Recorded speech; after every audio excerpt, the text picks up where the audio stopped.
Hi friends, നമുക്ക് സാധാരണ രീതിയിലുള്ള ഒരു ചെറിയ ചിക്കൻ കറി വെച്ചാലോ? വെളിച്ചെണ്ണ ഒഴിച്ച് നന്നായി ചൂടായി വരുമ്പോൾ ഒരു 2-3 ഏലക്കയും ഒരു ചെറിയ കഷ്ണം കറുവാപ്പട്ട ചെറുതായിട്ട് ഒടിച്ചത് കൂടി ചേർത്തൊന്ന് പൊട്ടി വരുമ്പോഴേക്കും സവാള അരിഞ്ഞത് അങ്ങ് ചേർത്ത് കൊടുക്കുക. ഈ സവാള നന്നായിട്ടൊന്ന് വഴറ്റിയെടുക്കണം. നമ്മൾ ഒത്തിരി വഴന്ന് പോകണ്ട. കുറച്ച് വഴന്ന ശേഷം നമുക്കതിലേക്ക് ഇഞ്ചിയും വെളുത്തുള്ളിയൊക്കെ ചേർത്ത് കൊടുക്കാം. ഉണ്ടോ, ഏകദേശം നന്നായിട്ട് വഴന്നിട്ടുണ്ട്. നമുക്കിതിനകത്തേക്ക് ഒന്ന് മൂടിയിട്ട് നമുക്ക് ഇഞ്ചി വെളുത്തുള്ളി ചേർക്കാം. അപ്പോഴേക്കും സവാള ഒന്നും വാടിക്കിട്ടും.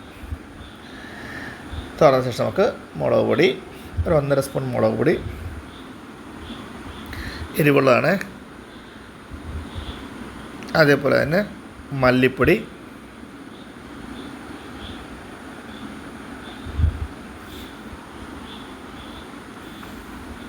ഒന്നര സ്പൂൺ മല്ലിപ്പൊടി ചേർത്തു. ഇനി ഒന്ന് ഇളക്കി കൊടുക്കാം.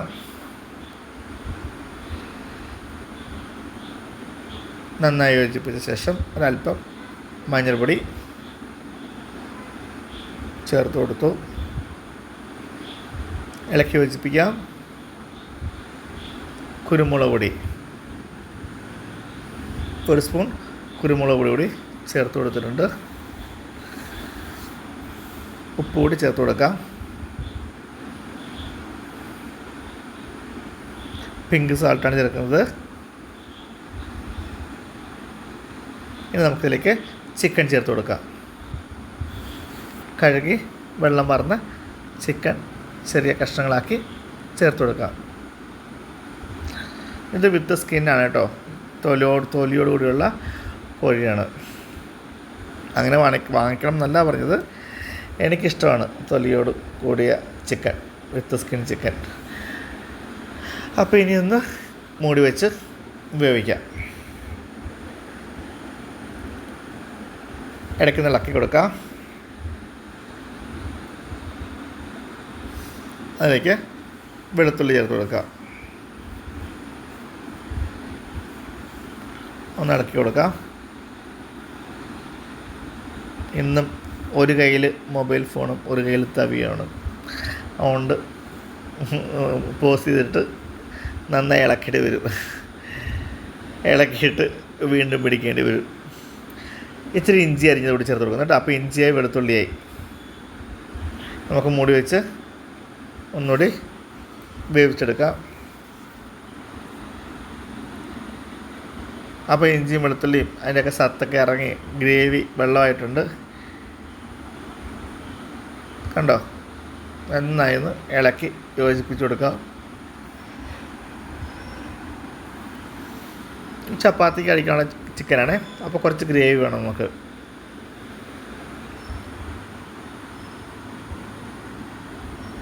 നന്നായി ഇളക്കി യോജിപ്പിച്ച ശേഷം അല്പം ഗരം മസാലപ്പൊടി, 1-2 സ്പൂൺ ഗരം മസാലപ്പൊടി എടുത്ത് കൊടുക്കാം കേട്ടോ. നമ്മൾ വേറെ ചിക്കൻ മസാല, മീറ്റ് മസാല ഒന്നും ചേർക്കുന്നില്ല. ഇപ്പോൾ സഹായിക്കാൻ ആളെ കെട്ടി, അതുകൊണ്ട് ഞാൻ ഫോൺ പിടിച്ചുകൊണ്ട് സഹായിക്കുന്നു. അനിയത്തി വന്നു, അവൾ ഇളക്കാൻ കൂടി. അപ്പം ചിക്കൻ ഇളക്കി യോജിപ്പിച്ച് വീണ്ടും നമുക്ക് മൂടി വെച്ച് വേവിക്കാം. നമുക്ക് ഒരല്പം വെള്ളം വേണ്ടേ? വെള്ളം ചേർത്ത് ഗ്രേവി മുഴുവൻ വറ്റി. കണ്ടോ, അതിനകത്തുള്ള ഗ്രേവി മുഴുവൻ വറ്റിയിട്ടുണ്ട്. അപ്പം ആ ചിക്കനകത്ത് ഇറങ്ങിയ വെള്ളം മുഴുവൻ വറ്റിയിട്ടുണ്ട്. നമുക്ക് 1-2 കപ്പ് വെള്ളം ചേർത്ത് കൊടുക്കാം.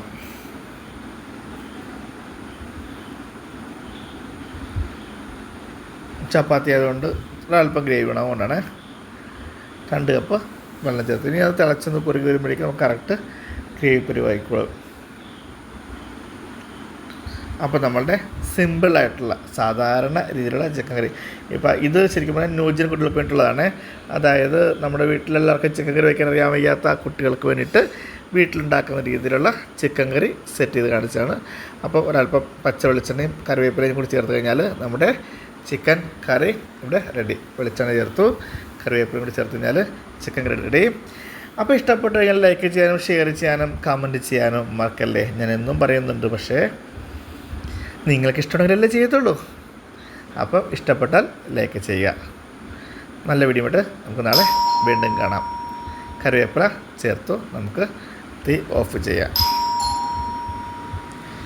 നല്ല മണമൊക്കെ വരാൻ തുടങ്ങി. കറിവേപ്പിലയുടെയും വെളിച്ചെണ്ണയുടെയൊക്കെ നല്ലൊരു മണം വരാൻ തുടങ്ങി. ഇതാ പീസായിട്ട് തന്നെ കിട്ടിയിട്ടുണ്ട്. കാലൊക്കെ അങ്ങനെ തന്നെ കിട്ടിയിട്ടുണ്ട്. കഷ്ണങ്ങൾ അധികം ഉടഞ്ഞൊന്നും പോയിട്ടില്ല. അപ്പം ആസ്വദിച്ച് ചപ്പാത്തിയും കൂട്ടി ഒരു പിടുത്തം അങ്ങ് പിടിക്കാം. നല്ലൊരു വീഡിയോ ആയിട്ട് നമുക്ക് നാളെ വീണ്ടും കാണാം. Have A nice day. Thank you.